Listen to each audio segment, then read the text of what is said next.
I reflected a lot and I came up with a lot of New Year's resolutions this year. I don't normally do it. I almost never do New Year's resolutions, but this year I had kind of a bunch because it just so happened I was really thinking about myself and life when the time came. And the problem with New Year's resolutions, the reason that they're so hard to keep is that a year is a year long. If you could make a New Year's resolution and really only had to do it for like 3 weeks, you knock it out of the park. But there's something about the fifth Monday where you're like, again? No. And I think we should all cut ourselves some slack, genuinely, when you have trouble making your New Year's resolution a habit or sticking to it, because New Year's resolutions are as old as calendars. So as long as we've been keeping track, we've been trying to be better and failing. It's very human. And our New Year's resolutions, by and large, are things that we're gonna do or stop doing to stop hurting ourselves. If you read through history and you go back to the New Year's resolutions of whole civilizations, right? The Babylonians, the Romans, these people would have ceremonies, and usually a lot of what they did, a lot of their New Year's resolutions, was to appease their gods or the tribe at large. It wasn't just about them. And all of our New Year's resolutions, for the most part, are things we're gonna stop doing or start doing to stop hurting ourselves. They had New Year's resolutions to stop hurting other people. You read back in history, there were just New Year's resolutions of whole tribes that were like, this year, y'all, we not gonna pillage. We were doing too much last year. We were pillaging over here. Not everything need to be pillaged. We need to start focusing on us, all right? Even probably had a tribe leader came up with a slogan, we not gonna pillage, we gonna be a village.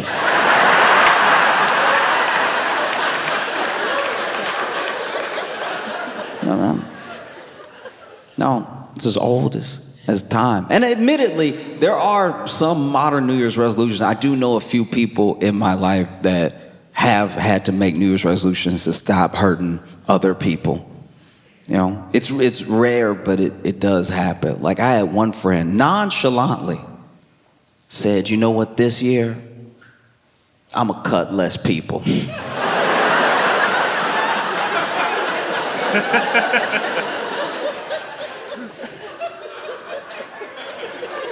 First of all, I didn't know she was cutting anybody.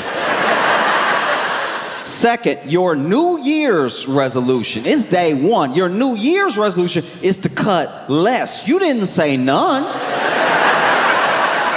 None was an option. The year hasn't happened yet. You haven't even met who will be worth cutting, and you're still like, I might maybe give them a pass. Said, I'm gonna cut less people, and I was like, what do you mean cut less people? They were like, oh, you know how it is. I hate being asked or told if or that I know how something is when I clearly have no idea how it is. Oh, you know how it is. You go out and somebody press you, and next thing you know, you holding the blade on you. It's like, what life do you think I'm leading? What life are you leading? When are you doing this? I had a couple of New Year's resolutions. One of them was to focus on my health, which I'm already regretting.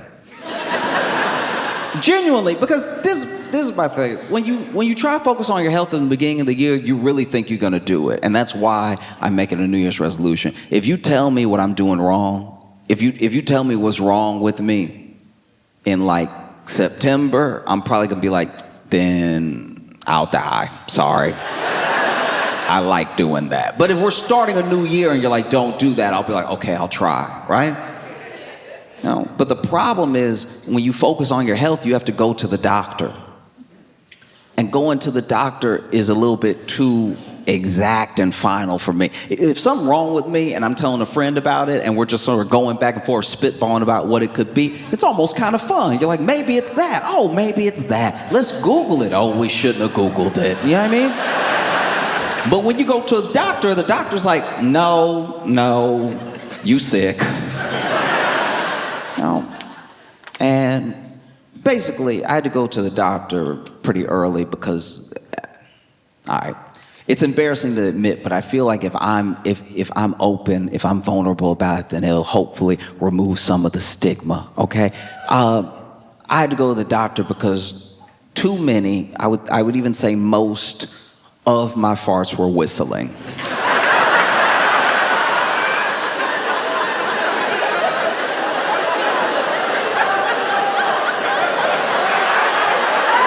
Okay, all right. So if you're going through what I'm going through and you hear that laughter, that's why I'm doing this, to try to break through, to try to show the normalcy of what was happening to me. So basically, when I would fart, I don't even fart all the time, but every once in a while, you know, one goes, and it was just having at the tail end, very tail end, it was having just a little like to it. I didn't know where it was coming from. I didn't know why it was happening, but I was hearing it. And I'm not like a musician in that way. I don't know a lot of music theory, but it did seem like a bit of a D sharp to it. Like it had a little bit of that fire alarm, that a little bit of that at the very end, right? And so one day I was walking and I don't even remember the food that I had, but it hit me in the wrong way. And so I sounded like a piccolo. I was walking and my steps were just a little fluty. And I don't know about y'all, but sometimes I walk and listen to music. So I'll have my big old headphones on, they're noise canceling, so I can really enjoy the music and everything. And I knew I had a problem because the cut through it was so high of a pitch, it must have got under the noise canceler. And so I was just walking, and I don't know, once again, about you, but when I'm wearing my headphones, I'm listening to music, and I'm walking, it feels like I can fart however loud I want because I can't hear it, so then it must not be that bad. I know that's not actually how sound works, but it's just kind of what goes through my head while I'm doing it. And I was walking, I just heard it, sort of like, do you remember? And I was like, uh-oh, I should probably talk to somebody. And so I did. I went to the doctor, and when I got to the doctor, I had a bit of an issue because I even tried to use as many big words as I could to describe what was happening to lessen the blow of what I had to say. So I was like, my flatulence is having some orchestral notes to it. And the doctor was like, what? And I'm like, don't do that. One of the main reasons I hate going to the doctor is because if you're a doctor, and especially if you're older than me and you're a doctor, I'm assuming you've been a doctor for a while, right? And if you've been a doctor for a while, then I'm assuming you've seen a lot of stuff. But somehow when I go to the doctor and I tell them my problem, they've never heard of it before. You got all these encyclopedias in here with all these diagrams of people's bodies and stuff, but then I tell you what I'm happening, you're like, what? And then I just made it simple. I was like, look, my farts are whistling. He was like, what? And I was like, that's worse. What happened to bedside manner? And so, you know, he fixed it. I'm fine now. It doesn't happen anymore. But yeah, basically there was something going on where I had pretty much like overexerted myself, and he explained it better, but I guess my organs were kind of like a Tom and Jerry configuration, and it was just making me whistle at the very end, and then it went back to normal. My second New Year's resolution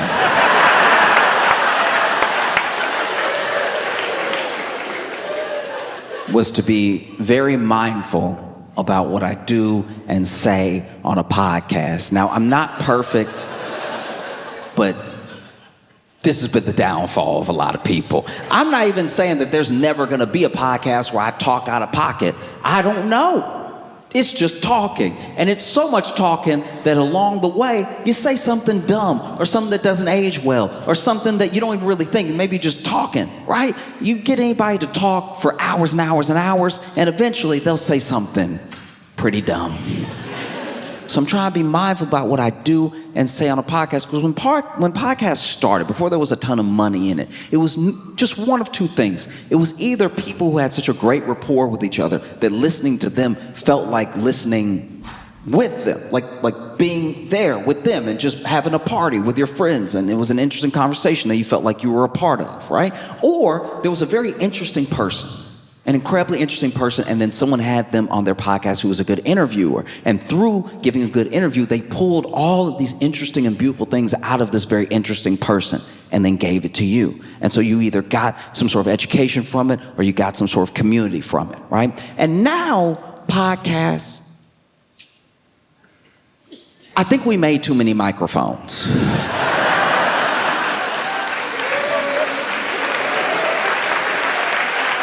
Because now it's a genuine mess. You know? Like, I watched what I think was maybe one of the most important podcast clips of all time. One that exactly, perfectly describes what I'm kind of talking about. Mike D has a podcast. And in that podcast, he was talking to OG Tulo, a rapper. And while he was talking to him, OG Tulo reaches into his pocket and somehow shoots himself in the leg.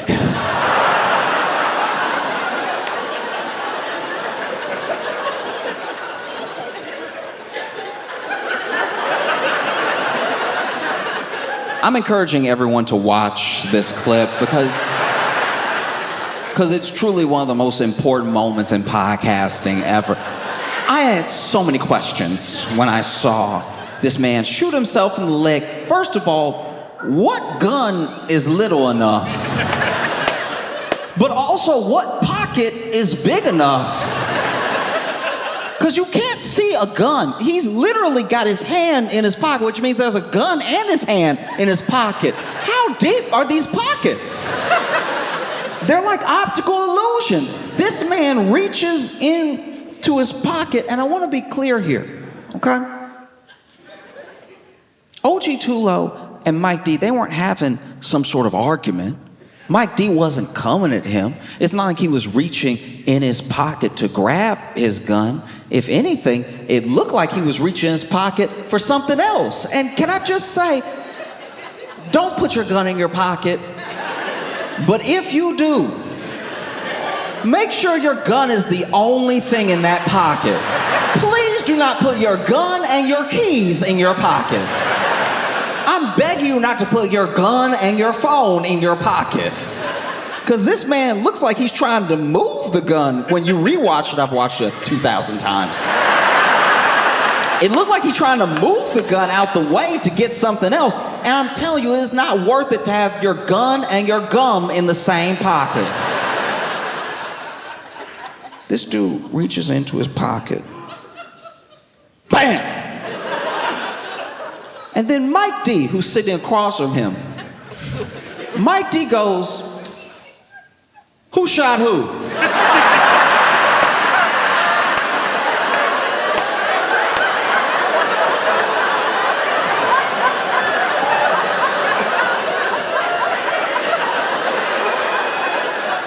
They're facing each other. He turns to the cameras out there where the people are, who I guess are producing the podcast. And he turns to them and goes, "Who shot who?" Somebody got shot? Sir, how often are people shooting each other at your studio for the first question to be, "Who shot who?" He didn't say who shot who as in like, "Oh no, a gun went off." He turned as if to say, "Y'all, we are trying to do something."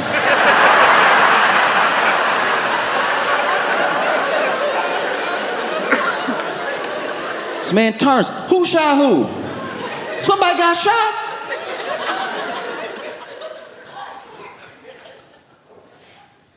When you look for the clip, OG2, now that's O, letter O, G, letter G, we're capital letters, the number 2, like an email, OG2low, right? OG2low is fascinating to me because there are a lot of rappers who their name is not, it's not true to who they are as a person, right? But to his credit, OG2low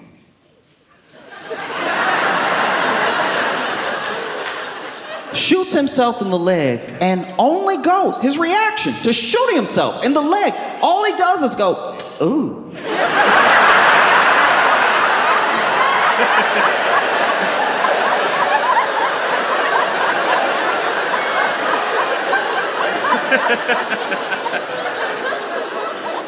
This man doesn't cry, he doesn't freak out, he just makes the face you make when you drop a casserole, just, ooh. You know the face you make when you get caught coming home after curfew, you in the dark, you think you made it, then the lights come on and you're like, ooh. He makes the face you make when there's like 2 people arguing out in the world and you don't know either one, but then one of them is like, that's why I took your man, ooh. This man simply goes, ooh. And then a person behind the camera calls out and goes, Low, you good?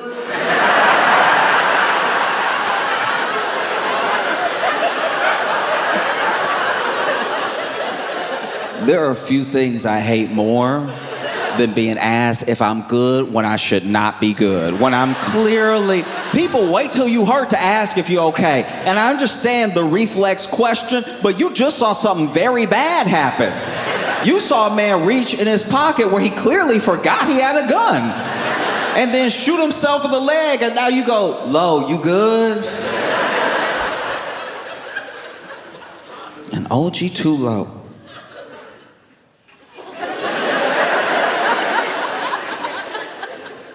simply says, I think.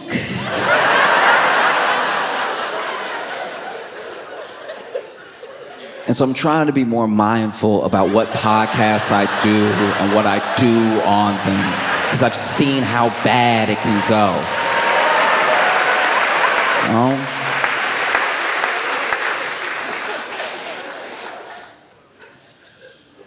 Another thing, another New Year's resolution I had was to take better pictures of my male friends. Okay? As men, we gotta start taking better pictures. This is rough. We wonder why it's a struggle out here, but I'm telling you, I know good men. Not just decent men, I'm talking about good, wholesome men. Father figures in men. Father material, marriage material men who are out here taking pictures forehead first.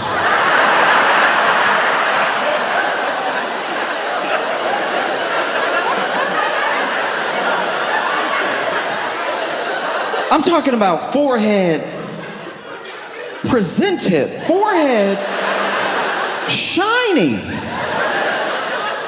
optical illusion, forehead forward. I don't even know how you get that angle. Did you put the camera on your head? You know, because that's what happens. As a man, you don't get that many good pictures taken of you by other dudes. You know? And then you post it because it's one of the only good pictures you have. You want to go on a dating site, you want to meet people, you go ahead and you post the pictures you have of yourself because what you have is what you have. And then you put that out into the world and you wonder why there aren't many bites. There aren't a ton of bites because when people are scrolling through your pictures, you look blurry. You look like if they met you, you would only be a memory, you know?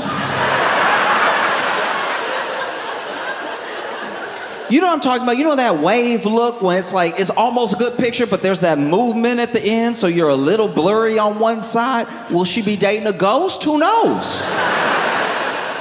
We've got to start taking better pictures of each other's men. And I know it's hard. I know it feels weird to like take, because women are so good at doing it for each other.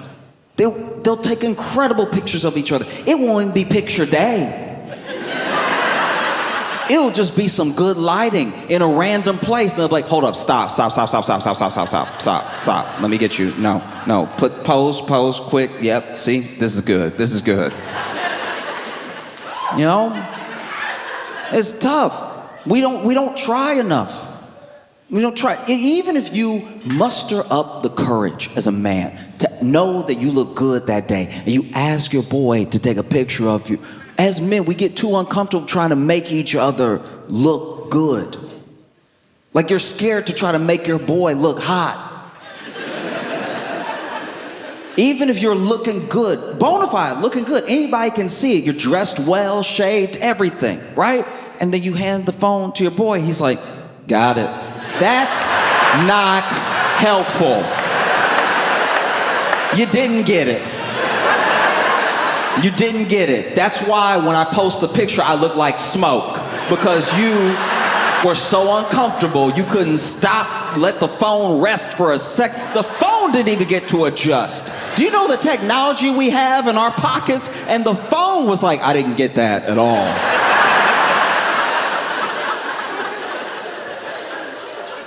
Women will do anything to take a good picture of their friend, especially when the friendship is mixed. Like when you're out with your male, female friends, and you're just walking, going to a restaurant, whatever, and then there's a moment where it's like, hey, this is good lighting, stop, let me take a picture of you.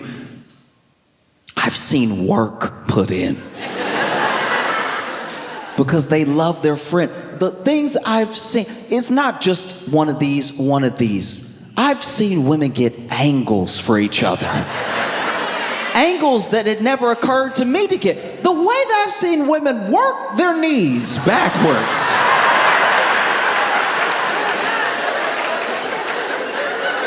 No, you be still. I'm good. You be still. That's it right there. That's it.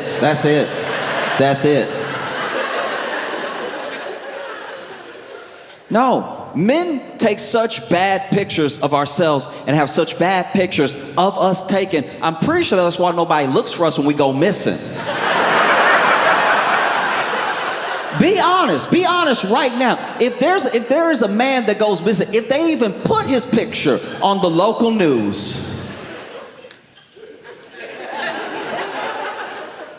it's the worst picture of him if it's not a picture from high school. If it's not his high school picture with that bow tie or whatever, it's just him being like... And then you see the picture and you're like, I think he did it. I think he kidnapped him. That's what happened. I solved it. We don't need to look. That's why when you put a woman's picture on the national news, it's any picture. It's just a picture of her that's recent. And people are like, find her! Because it's a good picture.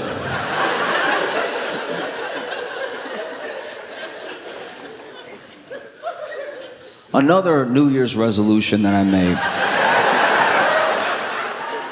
was to start making, how do I put this? I want to start having manlier mannerisms. The entire time I've been alive, I've just been moving the way I move because it's what feels natural to me in the moment, but I'm seeing every once in a while there'll be someone that comes into my life that shows me that actually, maybe not this way. When I was young, I was working this job, and there was a dude on the job who was he was in prison, and he was on work release. And he took me under his wing and was trying to teach me how to be more of a man. I didn't ask him to, but I also didn't really know how to take up for myself, so... I would do little things, and he would try to correct those things for me, right? And I remember one time I walked in the room, and it was pretty stinky. And because it was stinky, I tried to waft, in front of my face, like waft, like you would when it stinks. You're like, ooh, it's stinky, right? You know what I mean? Like, you've done this. Don't act like it was stinky, right? But the way I did it, my hands were too fluid when I was, because it was stinky, but I felt like this was more efficient to get it out of my face. I was like whipping it out of the way, right?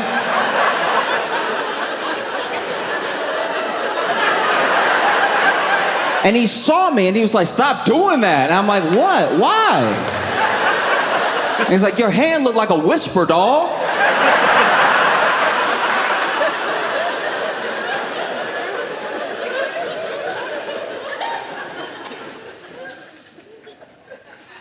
One time he tried to, dap me up, but he had big hands. And so when he did it, I'm not gonna lie, it hurt. And so I pulled my hand back, and I pulled my hand back like,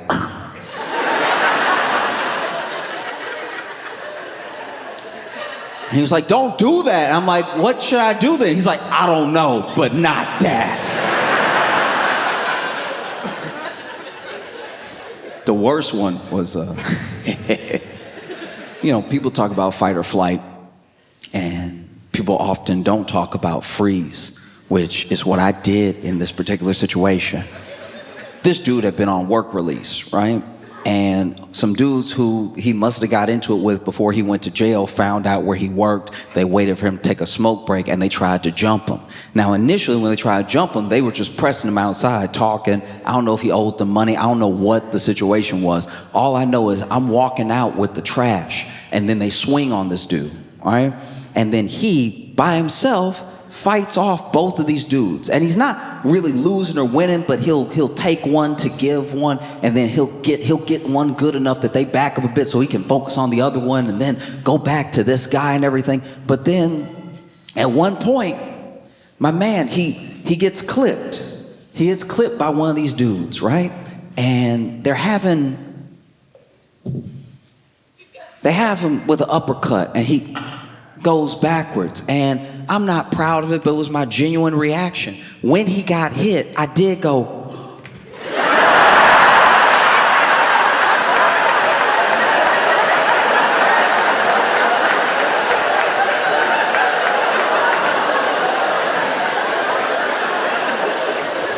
Because apparently I touch my cheeks when I gasp.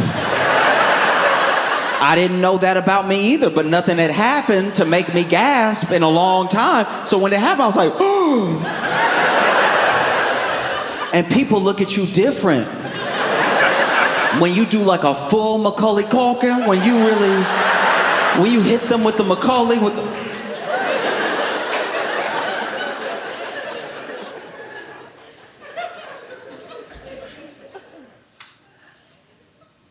Another one of my New Year's resolutions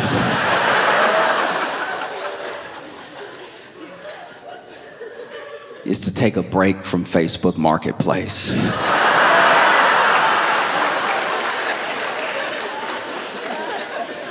This is my thing. It's not even that I'm buying a lot, it's just everyone that I seem to buy off of on Facebook Marketplace I'm never meeting them at a good point in their life. Right? So when I meet them, there's a whole energy to it that doesn't feel like just regular commerce. As an example, I went over one time, I needed a bed frame, so I went to purchase the bed frame. Facebook Marketplace, I show up, right? I've already paid, and I show up to pick up the bed frame, and it's not as if I came there to make a friend. I wasn't trying to sit down and have tea or something like that. I really was there to pick up the bed frame and be out. But the way I was being rushed the entire time was making this start to feel like some stolen goods. Do you know what I mean? Just I'm like, all right, so can I help you put it somewhere? Do you have a truck or do you have something? I was like, oh, okay, all right, calm down, right?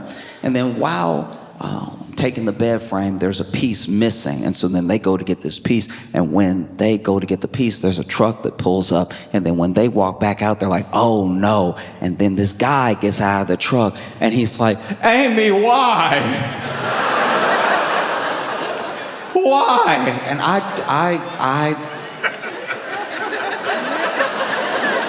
I'm just here for the bed frame. He's like, Amy, why? And she's like, I told you why. I'm done with you. I'm done. I'm sick of it. I'm sick of everything that you do. I've given you so many chances. And now she is yelling over my shoulder. Like I'm here. I'm where I am now. She's right here yelling at him who's behind me going, why? So I am kind of like this child of divorce in this moment.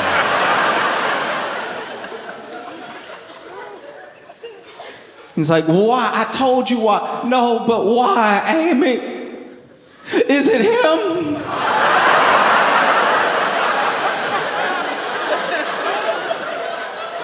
And I can honestly tell you right now, it didn't look like it would be me, because when he said, is it him? I went, huh?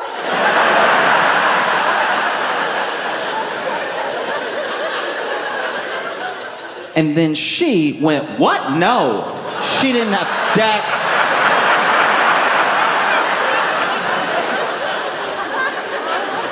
Now I'm looking at both of them like, huh?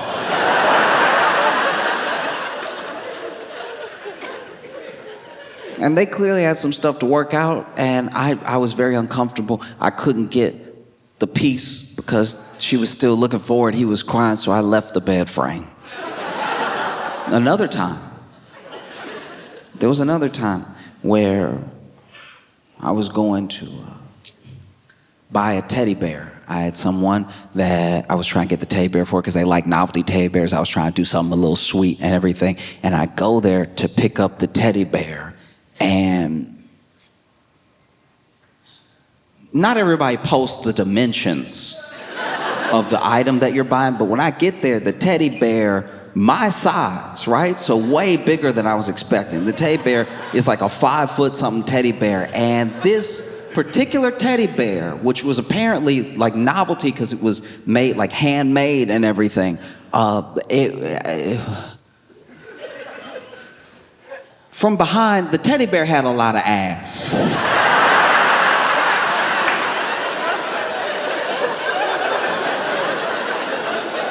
Like a twerkable amount of ass. Like it was cheeky. And so, you know, I'm trying to pick it up and it weighs a man. And so I was like, okay, maybe not. Because now even if I give this as a gift, 1, it's too big, and 2, I'm gonna have to explain what's happening back here.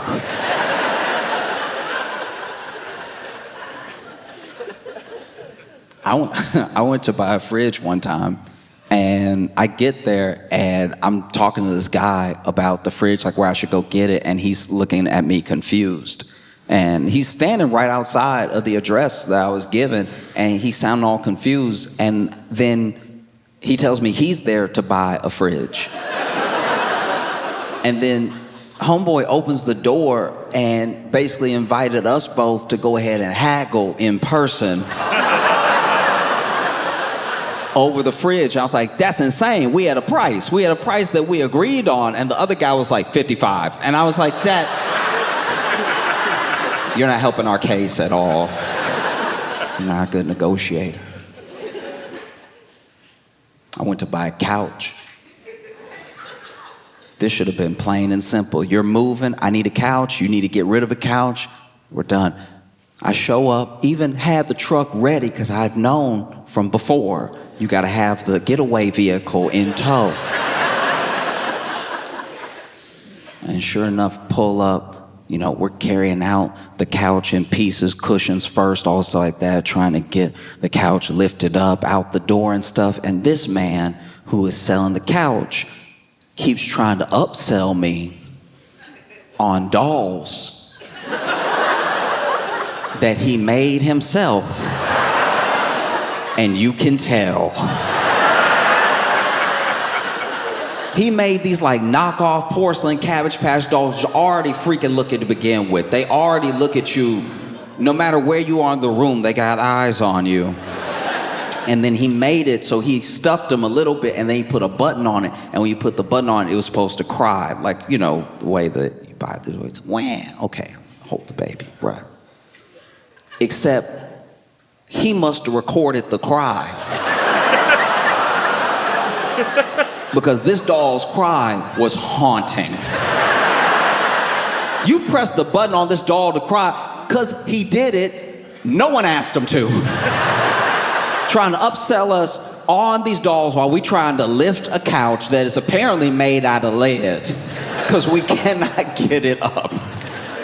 Meanwhile, he not helping, presses the button on the doll, and the doll, instead of a wham, wham, it gives a cry that screams 1800s horror movie. This doll presses the button, this doll goes, ah!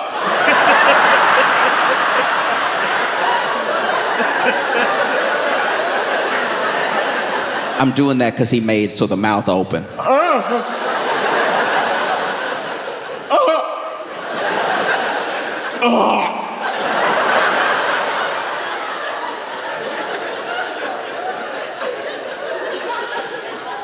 I was so genuinely terrified that I left the couch.